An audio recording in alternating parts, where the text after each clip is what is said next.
สวัสดีค่ะยินดีต้อนรับเข้าสู่ช่อง Introvert Therapy นะคะวันนี้ปันจะมาพูดเกี่ยวกับเรื่องของประเภทของคน Introvert นะคะว่าจริงๆแล้วเนี่ยคน Introvert มีกี่ประเภทกันแน่จากที่ได้มีการทำงานวิจัยกันมาคุณจะได้ดูว่าจริงๆแล้วคุณเป็นคน Introvert ประเภทไหนหรือว่าคุณอาจจะเป็นคนที่ผสมระหว่างหลายๆประเภทก็ได้นะคะแล้วคุณจะมีวิธีการดูแลตัวเองในแต่ละประเภทยังไงติดตามชมกันค่ะ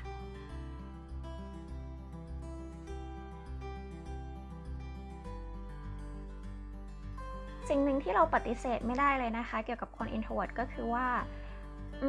introvert เป็น personality type ที่ค่อนข้างที่จะลึกลับเมื่อเทียบกับคน extrovert ที่เขาจะแสดงออกในสิ่งที่เขาเป็นมากกว่าดังนั้นก็เลยมีการพยายามที่จะศึกษาแล้วก็ทำความเข้าใจเกี่ยวกับ introvert มากขึ้นนะคะโดยมีศาสตราจารย์ด้านจิตวิทยาท่านหนึ่งนะคะชื่อว่าจอนาธาน ครีกท่านได้ทำการวิจัยเกี่ยวกับเรื่องของ introvert อย่างลึกซึ้งนะคะแล้วก็พบว่าถึงแม้ว่าคน introvert เกือบจะทุกคนเนี่ยจะมีนิสัยบางอย่างที่คล้ายๆกันอย่างเช่นชอบที่จะอยู่คนเดียวเพื่อที่จะชาร์จพลังให้ตัวเองหรือว่ารู้สึกว่าจะสูญเสียพลังเวลาที่จะต้องอยู่กับคนแปลกหน้าเยอะๆแต่ว่านะคะคน introvert ก็ไม่ได้เหมือนกันทั้งหมด 100% เรายังมีข้อแตกต่างกันอยู่ศาสตราจารย์จอห์นสัน ครีกนะคะบอกว่าจริงๆแล้วเนี่ยคน introvert สามารถแบ่งออกได้4ประเภทด้วยกันนั่นก็คือ social introvert thinking introvert anxious introvert แล้วก็ restrained introvert บางครั้งนะคะคุณอาจจะสงสัยว่าตัวคุณที่เป็น introvert เนี่ยก็ไม่ได้รู้สึกอะไรกับการเข้าสังคมนะบางทีคุณอาจจะชอบมันด้วยซ้ำไปนะคะแต่คุณแค่เป็นคนที่คิดเยอะคิดมากแล้วก็ไม่ค่อยพูดเฉยๆในขณะที่เพื่อนของคุณที่เป็นคน introvert เหมือนกันเนี่ยก็อาจจะเกลียดการเข้าสังคมแล้วก็กลัวมันมากๆเลยก็ได้นะคะเพราะฉะนั้นเนี่ย introvert มีหลายแบบการที่คุณได้เข้าใจแล้วก็ได้รับรู้ว่าจริงๆแล้วตัวเองเป็นคน introvert ประเภทไหนกันแน่อาจจะช่วยให้คุณรู้จักตัวเองมากขึ้นรู้จักคนรอบข้างมากขึ้นแล้วก็สามารถที่จะดูแลจิตใจของตัวเองได้ดีขึ้นด้วยค่ะ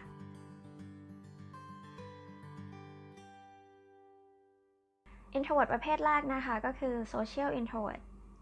social introvert น่าจะเป็นประเภทที่ common ที่สุดแล้วนะคะสำหรับคน introvert ทั้งหมดโดยคนประเภทนี้นะคะมักจะถูกมองว่าเป็นคนขี้อายเป็นคนเงียบๆแล้วก็ค่อนข้างเก็บตัว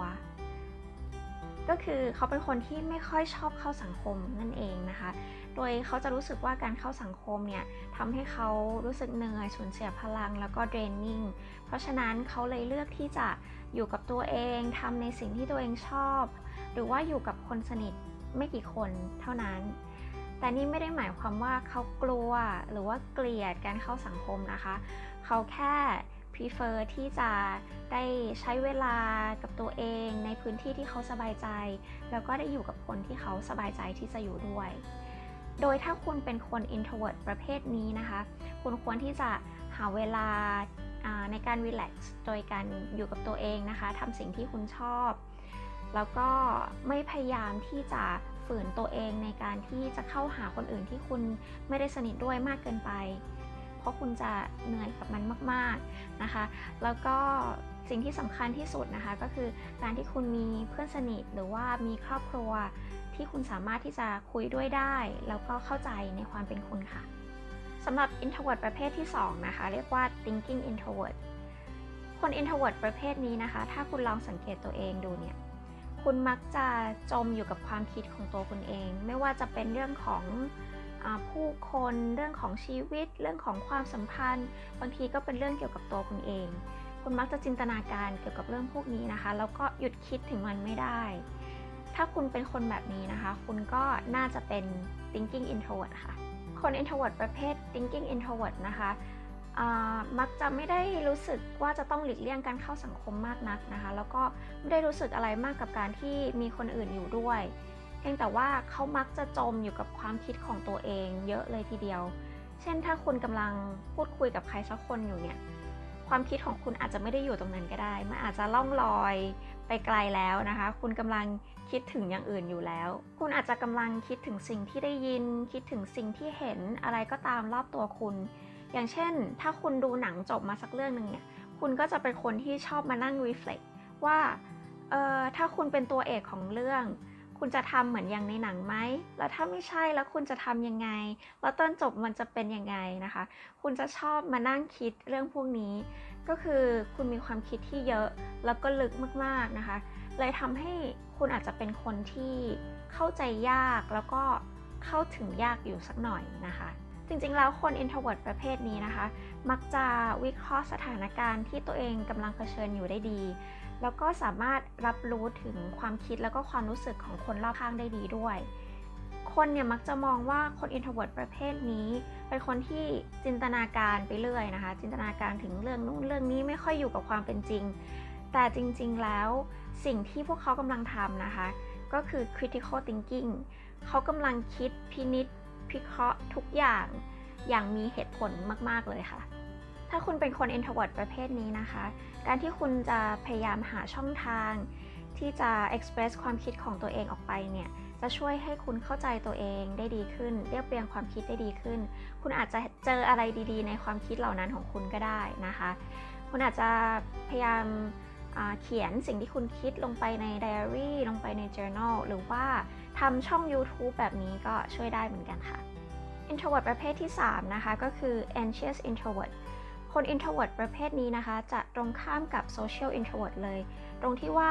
social introvert เนี่ยเขาหลีกเลี่ยงการเข้าสังคมเพราะว่าเขารู้สึกเหนื่อยกับมันนะคะแต่ว่าคนประเภท anxious introvert จะกลัวการเข้าสังคมเขาจะรู้สึกวิตกกังวลถ้าจะต้องอยู่ท่ามกลางคนหมู่มากที่เขาไม่สนิทด้วย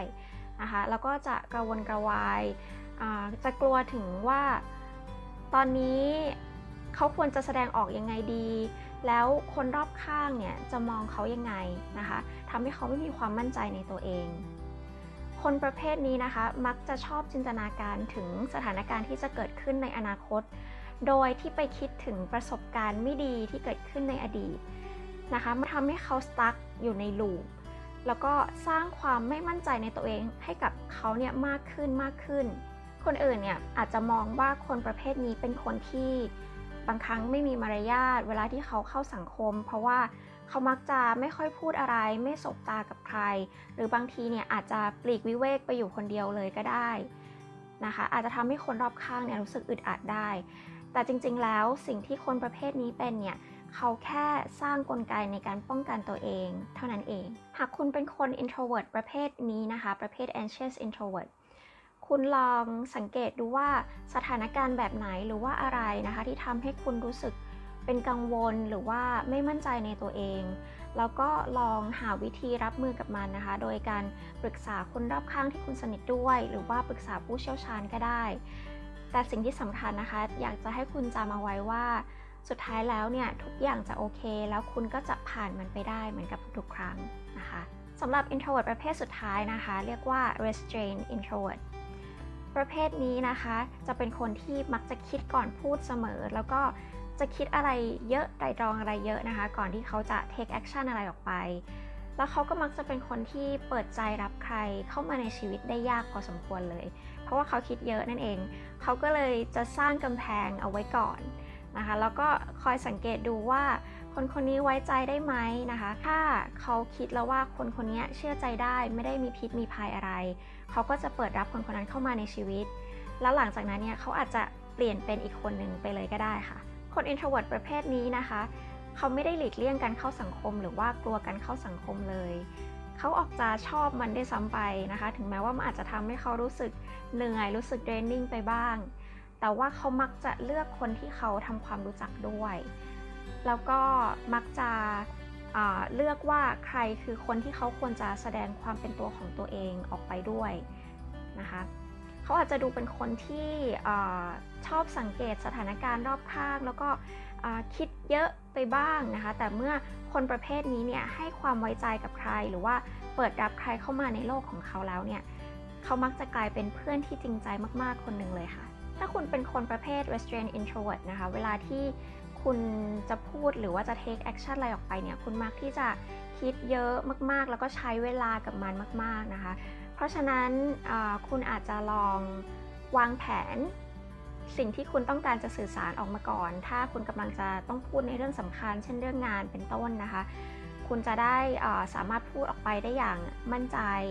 แล้วก็ทันเวลาด้วยนะคะแต่ว่าถ้าคุณไม่สามารถที่จะวางแผนได้แล้วต้องอยู่ในสถานการณ์ตรงนั้นจริงๆเนี่ยอยากจะให้คุณใจเย็นนะคะหายใจลึกๆแล้วก็ใช้เวลาในการคิดให้เต็มที่นะคะมันดีกว่าการที่คุณจะรีบพูดอะไรออกไปแล้วก็คุณมา regret มันทีหลังว่านี่ไม่ใช่สิ่งที่คุณต้องการที่จะสื่อออกไปเลยนะคะจริงๆแล้วนะคะศาสตราจารย์ครีกเนี่ยบอกเอาไว้ว่าคนคนหนึ่งไม่จำเป็นที่จะต้องเป็น introvert แค่ประเภทเดียวคุณอาจจะเป็น mix ระหว่าง social introvert กับ thinking introvert ก็เป็นไปได้หวังว่าคลิปนี้นะคะจะช่วยทำให้คุณเข้าใจในความเป็น introvert ของตัวเองมากขึ้นแล้วก็สามารถนำไปใช้ประโยชน์ในชีวิตประจำวันของคุณได้ด้วยนะคะและสิ่งที่สำคัญที่สุดนะคะก็คือ remember to be comfortable in your own skin วันนี้ขอบคุณมากค่ะ